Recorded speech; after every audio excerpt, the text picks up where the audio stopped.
Well, It'll do the trick. Well, all I have is a clever phone. You can only make a phone call. Yeah, so. You know, I've been You know doing what the He's worst not- thing about the hurricane was? You What the worst thing? You know what about the worst thing? I don't even do text. What the worst thing about the I'm hurricane finna roll was? your Okay. You got The your bikinis headphones. blew off. My little hometown Mexico Beach blew away. It's gone. It's annihilated. About 15 seconds. Apalachicola, how about that? The flooding is just.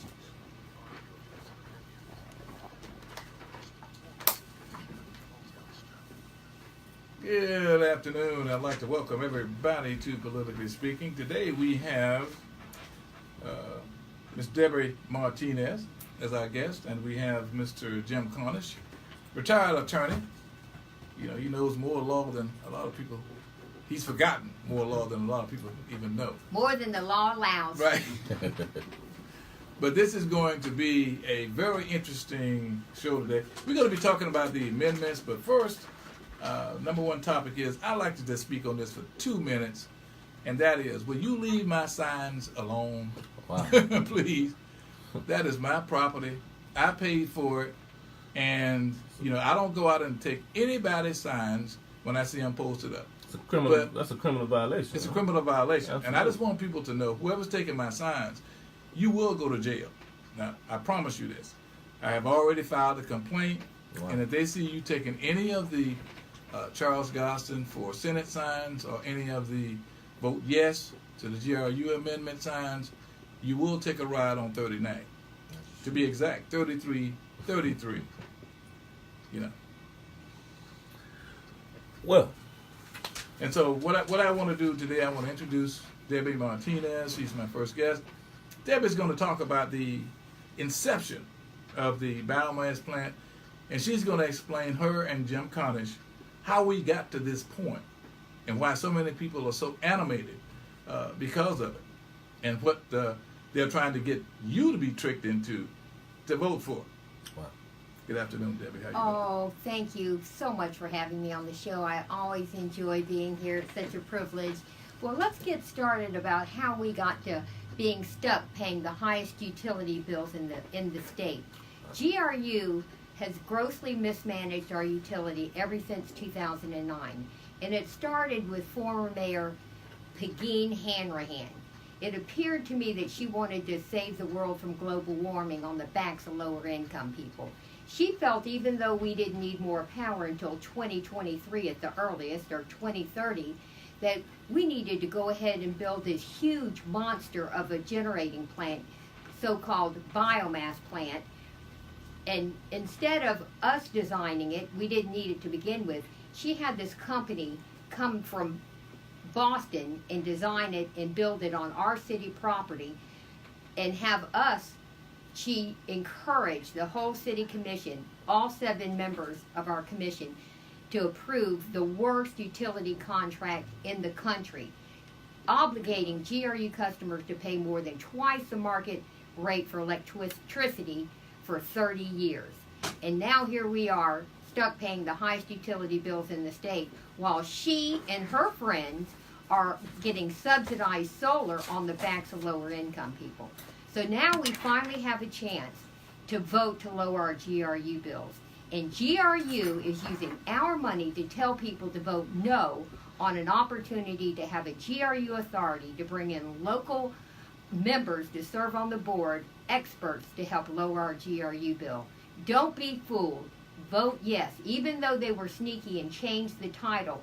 Originally, the title of the GRU referendum to vote to lower our utility bills was supposed to be GRU referendum.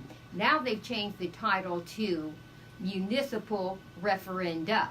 So look for it. It's on the back of your ballot, second one from the bottom. Vote yes on municipal referendum for a GRU authority to bring in our local experts to manage our utility and lower our utility bills. Most utilities throughout the country have separate governing boards to manage their utility, and they have, the vast majority of them have lower rates, and we have the highest.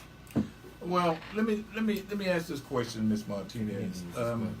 Why do you think they are fighting so hard to protect a investment that they kept secret from the entire public until Ray Washington and a group of concerned citizens filed a lawsuit to see the biomass contract, the PPA. Can you explain that to the audience? They need to know this. I believe the reason that they're wanting people to vote no is they want to keep the bills high on the backs of lower income people so they can continue to get their subsidized solar, and they don't want to get egg on their face. They don't want to admit that they made the worst mistake.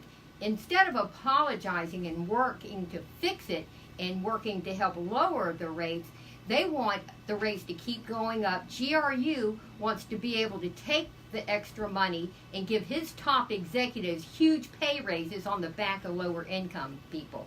Now that, to me, appears to be a crime. Charles, the answer to your question is, and I agree with everything Debbie says, but the question is, why are they so opposed to an authority? Well, the authority is going to be able to investigate them. The authority is just that.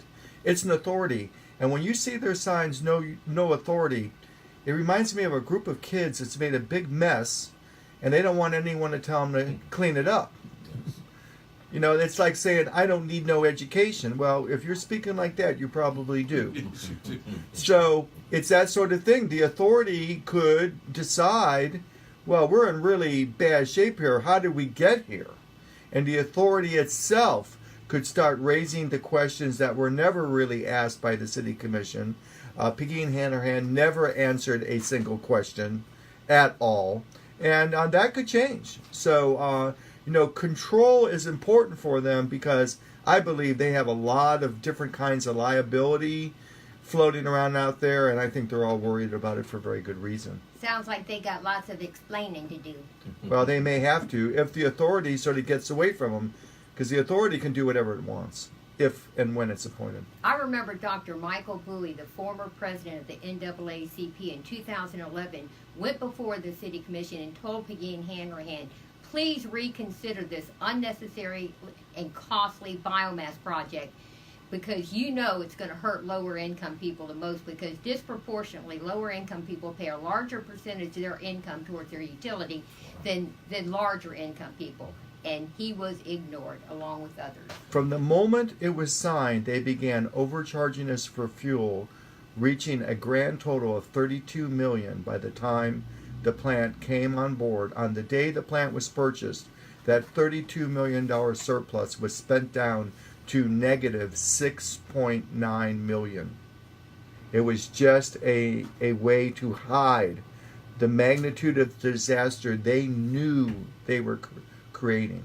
At the time, former Commissioner Susan Botcher, before she was botched out of office and lost her re-election campaign, said that we needed to overcharge citizens in advance so we could cushion the blow of the biomass plant once it came online.